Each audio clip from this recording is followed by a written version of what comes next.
Alright SAO survivors, let's make this quick. I got to play Echoes of Aincrad last week thanks to Bandai Namco Germany, so here's some early opinions and answers to some of your questions. Welcome everyone, it's me Gamerturk, your best source of Sword Online information, and this is my experience with an early preview of Echoes of Aincrad. And don't be jealous, I'm glad I waited just a little extra over when I was allowed to talk about it, and I can now announce that you can play Echoes of Aincrad early as well. A demo version has been announced for all platforms, arriving on June 15 or 16 depending on your region. You won't have to wait long. Now, lightning round for some quick overview opinions, and then I'll dive a little deeper. And if you have any questions left at the end, you can ask them in the comments after hitting the like button, of course, and I'll answer it if it's something I can.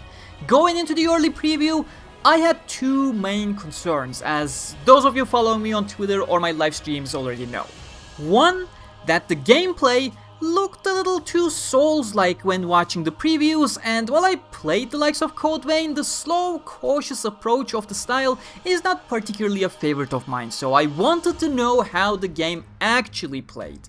And two, it was a bit of a fresh take of Aincrad, so it looked a bit too original, for the better or worse, so I wanted to get a better feel for what we were heading into inside that iconic shell of Aincrad. So, while I'll go a little bit more in depth later in the video, I want to address those as the concerns I had brought up since the reveal before elaborating and going deeper for those interested. And this early impression comes with a caveat. The preview was on PC, and sadly, my laptop was very much below minimum spec.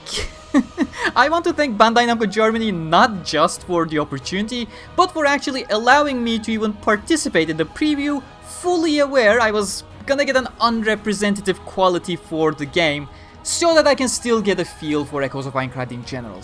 So, I will be using my captures very sparingly, and I want to make it extremely clear it is my lack of hardware how the game runs on my dear potato with a 7-year-old budget laptop GPU that's rated below a GTX 1080 now? Okay, wow. I encourage you to watch the footage of some other creators or publications who participate in the preview as well for a representative quality. Just to illustrate, this is the trailer footage if you have a decent enough PC or if you're on console like I will be when the game releases. And this is my footage on a 7-year-old potato that's below minimum specs, mainly meant to somewhat be able to run Photoshop and Premiere. Anyways, back to the game. I was, in fact, thrilled with my time with the game, and I'll be blunt with you, I did not go in expecting to be.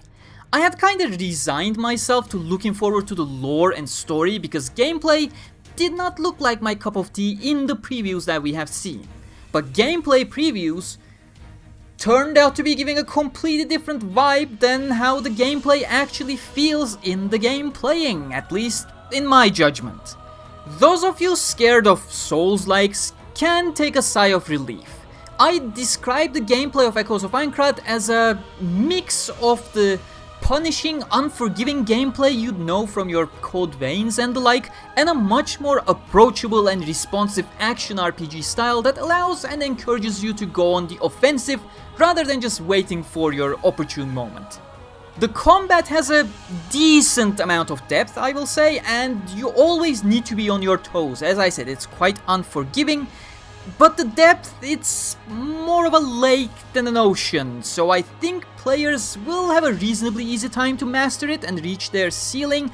You can interpret that as a positive or a negative, because those who prefer sinking their teeth really deep may end up finding it a little bit on the simpler side. That's why I say a decent amount of depth. It's not Alicization Licorice and its ungodly complex recollection system that some of you impressively immersed yourselves with. Easily making up for it though, you have a lot of wide range of tools at your disposal in combat. You have a choice of 3 skills, which doesn't feel like a choice, I'll get to it in a bit. Your light, heavy and charge attacks, dodge, parry, perfect parry, partner follow-up on a perfect parry, combo skills with your partner, the special ability of your partner, etc. It goes on and on, with a whole bunch of gauges to manage that all. So individually, none of them are all that deep, they all do similar things, but all of them coming together as different tools creates a fast-paced action combat that always keeps you moving, with some subtle but intuitive SAO mechanics that feel so natural that I'm surprised it was never implemented in such a way before. The best example I always go to is the switch mechanic, and you know, this is not a high point or anything, it's quite mundane of a thing to gush about really, but it's such a great showcase of how a small but core SAO gameplay mechanic has been naturally woven into your combat flow. The game's always had a dedicated switch button before, on a cooldown as a save me button of sorts, paralyzing the enemy and lunging your character back, and partner character lunging in. You do have a please take aggro my dear partner button in Echoes of Aincrad, but it is not the switch mechanic. It's actually so baked into the combat that I don't think there was even a tutorial about it. The way it works is, if you dodge immediately following a hit, your character simply calls out to your partner for a switch that leads to an immediate aggro change.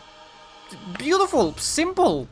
But at the end of the day, I am the SAO, story, lore, world building channel, whatever you want to call it. So, that's a good segue into my second main concern that I initially had.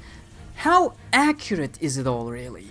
In terms of story, I can't say anything. I did not get to experience too much. The content was cleverly curated to never give me any ideas as to what the real story was gonna be about, which is diabolical to do to someone like me who's the story/lore expert. But in terms of the world of Aincrad, this is the best depiction of Aincrad I got to experience, aside from some key complaints. Aincrad, in Echoes of Aincrad, feels vast, colorful, grand, oppressive, all at the same time. I'll be honest, this is a boon for Floor 1 that's lush with vegetation, filled with forests, rivers, and ancient ruins, and a bit of a challenge for Floor 2 that's mostly an arid canyon. At least in the small section of the maps I got to experience, that was the case. Monsters are frequent on the map and you will get attacked fairly often. They are always placed around your roads as well. One of the things I've seen from others is that the density appears to be low in their opinion, but I disagree on that. It is a quite reasonable density once far away from the town of beginnings. And one thing most people seem to have missed is that the monsters do keep following you. They are not leashed. There's even a tutorial window about this. They will follow you. So, the overall design feels very intentional on this front, that if you keep ignoring the enemies chasing you, they will eventually pile up. Most of the small enemies you can one-shot with lunging attacks, very reminiscent of Kirito's initial rush from the town of beginnings, but you should be wary of anything starting from mid-size enemies. A single mistake can spell your doom, as failing to avoid these paralyzing kobold is way too common of a reason for careless deaths, as is canon. You cannot afford to make critical mistakes. And the world itself is huge, at least the fragment we got to play. This is the bit I like to bring up as an example. It's the best illustration of the scope of the map for light novel readers specifically. It took me about 20 minutes to go from Town of Beginnings to the Horunka village. Well, 25 because of that damn kobold I mentioned earlier. I did not go out of my way to grind, but I had regular encounters with monsters on my way as expected. The experience and the time it took me was pretty comparable to the same journey by Kirito in the light novels, who took a bit longer but was also taking more time to grind on the way as well. So all things considered, the core essence of Aincrad that we know from the light novels is very much there despite the fresh design. Now, this covers my simple overview and clears up the concerns I had until getting to play the game. There's a lot more to talk about, like character, story, gameplay specifics, unknowns, concerns that I have. Okay, maybe not story, they continue to hide it very well, but I can guarantee you, clear the 2 floor bosses available is not gonna be the story. I can make a bet on that. But then where does the story guy even begin with his impressions if he can't say anything about the story because they hit it all? We got to play some super early floor 1, which in terms of story, it is the typical, oh no, we're trapped in the game, let's strategize, that we know from the series, and a mission from super early floor 2, which was basically, you stepped onto floor 2, reach the main town of Urbus. So the story I can talk about here is nothing you don't know, just very much similar events from our perspective this time around. And talking extreme specifics would just be spoiling the personal journey you'll be having with these characters. I can, however, talk about the characters in general terms. The original cast we meet are all very likable characters, mainly talking about Iori, Wyzeman, and a little bit of SAOEoA that we got.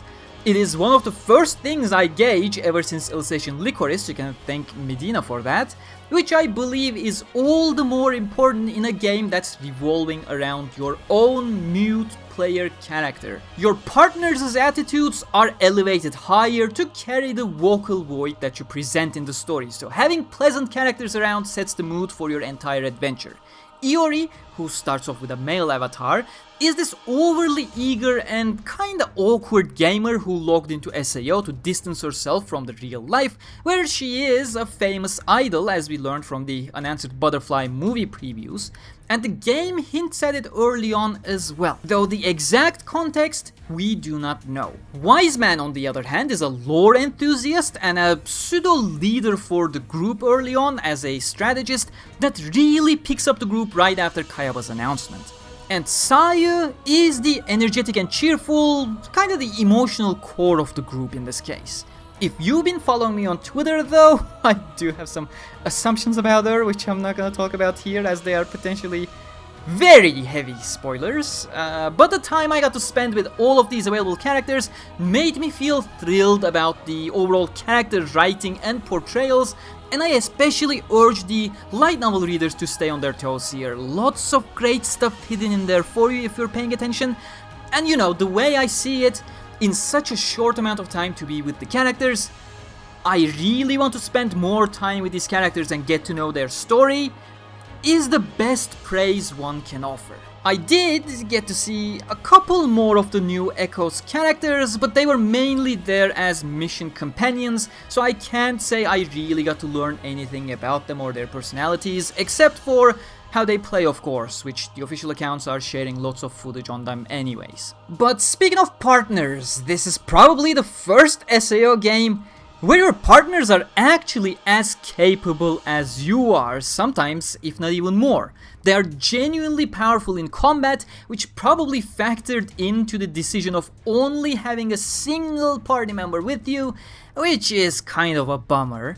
The game can assign you additional party members based on the quest, but your partner is the only character you engage with in combat regarding commands, switches, combos and the like, but I guess that's the price we pay for actually having reliable partners. Sadly, and this is kind of my main complaint about the overall MMORPG vibe of the game, at least in the missions that were available to us, our allies were the only other characters on the entire map.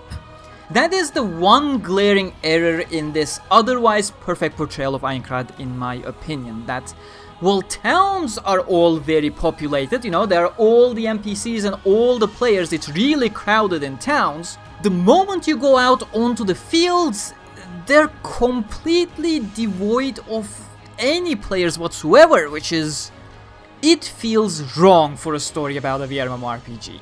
The story missions are instanced content on the overworld map, and only the bare minimum characters are there with you, which is you, your chosen partner, and potentially an additional story character if the story is assigned one. I don't know whether this is just the case with the early missions, because we try to dash away quickly right after Kayaba's announcement, but overall, It did not feel like it, and that's a bit of a shame. That's a real worry. The world, yes, it's meant to be vast, but it's not meant to be devoid of life. We definitely should be able to come across parties here and there who are hunting, especially this early in the game, where players are not yet spread across dozens of different floors, and no significant amount of deaths occurred yet. This is literally hour 1 of the game. For all intents and purposes, the world feels alive. It is lush, it is dense, there are monsters, there are landmarks. But it does not feel like a VR MMORPG that it's meant to be emulating, which is a big problem in my opinion. I'll be honest with you, I am not one who's worried about the no online aspect here. If a story-driven game wants to tell a story, that's what it is for me, and I'll follow on that premise. But it is telling a story that takes place in a VR MMORPG, and its setting, Aincrad, should reflect that. Hollow Realization and Fatal Bullet were decent examples of this, where you could come across random players around, which I believe should have been here as well. On that note, I got another major concern, and it comes with a disclaimer this time around that says, maybe I'm the idiot for not figuring it out, but I don't think there was a free roam option. It's actually eating me up for the past week that I never went out of my way to try to poke around. I did do it for a bunch of stuff we were not forbidden to do, like looking around in the menus, even looked at the character glossary, which was carefully scrubbed for our floor 2 mission that took place further in the story. And admittedly, I never simply tried walking out of the town door, but our tutorial window indicated we were only able to step out of towns by selecting a mission to play and picking a partner there specifically, which dictated a goal to reach for us, like head from Town of Beginnings to Horunka Village as my main example so far, and if you strayed too far away from your path, you would be met with a turn back warning essentially, which is okay, it's a curated story content. And the game otherwise always popped up a tutorial window when we were able to do something new, and one for a free roam never did. Maybe you can just walk out of the town door and Iori just spawns next to you automatically, or a partner select window pops up when you walk out the door. As I said, maybe I'm the idiot for not looking around hard enough. I'd be more than happy if the official accounts just came out tomorrow and said, yeah, it was you, there is free roam in the game, and I think they should, that would be nice. But the lack of a proper free roam option where we cannot step into the field is a big problem. The entire map exists and it is huge, and throughout the missions you unlock safe zone nodes which also fill your map data, and this data persists across missions as well. It's not like you play within a narrow linear corridor, so I can only imagine this is a limitation due to the fact that we played early missions of both given floors, and the free roam is simply disabled because realistically it would be silly if you could just venture out to Tolbana at the end of floor 1 before Kayaba even announced the death game. The mission select screen has these indicators. The first circle one shows whether the mission takes place in the overworld or in a dungeon, so maybe one of the other symbols we don't know about indicates a free roam, or at some point perhaps simply a free roam selector will pop up underneath the mission list. I do not know at the moment.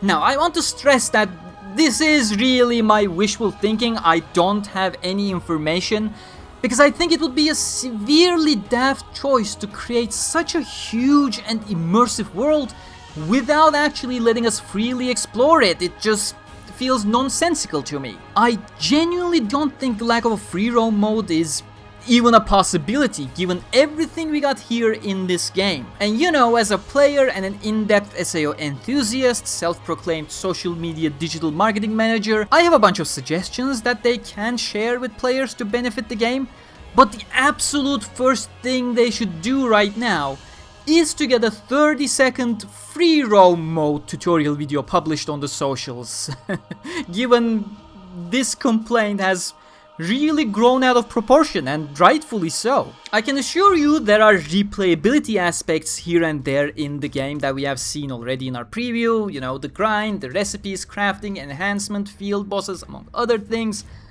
But if we're simply locked into story missions, then what's even the point when we're done with the missions? It does put a giant question mark in regards to an endgame loop, which is already an unknown that is assumed to exist. Even the most single-player story-driven games out there have challenge bosses and the like sprinkled around in hidden places, for example, which would require the game to have free roam in the first place. So again, the lack of free roam is an assumption based on a lack of evidence that there is one, and it is a significant problem that has ripple effects on the amount of content people can get to enjoy in disproportionately bad ways. But yeah, with that covered, let me circle back to combat. I covered the main aspects I wanted to address back in the overview. In my opinion, there's a decent amount of depth to the combat, but not too much to sink your teeth into, and the enjoyment comes from perfecting the tools and options you have at your disposal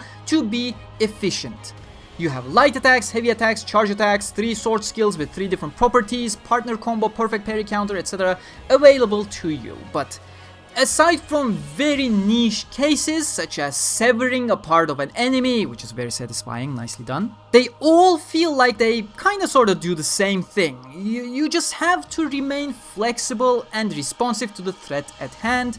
So the main task in combat is to not overcommit while doing as much damage as possible. There really isn't much else you need to think about, but managing all of those different tools at right times to maximize your progress in hectic battles, especially against larger bosses, is where the combat actually gets exhilarating, not because of combat depth, but the sheer high-octane action you're part of. So, while I expect action fans to be very pleased with the execution of combat, that includes me as well, those looking for tactical depth may find it lacking, mainly due to most actions yielding very similar results, leading to an illusion of tactical choice. For example, I told you got 3 sword skills on your palette. You can choose which skills to have, but there are 3 different properties for skills and you'd want to have one of each properly slotted. As you fight, you earn weapon proficiency. As your weapon proficiency levels up, you unlock new skills. But you're not unlocking different, meaningful options that you then need to ponder about whether to equip this one or that one. You're unlocking a more powerful skill of the same skill type. So, naturally, it's the more powerful one, you equip that one. That's not a choice, that's the obvious thing to do.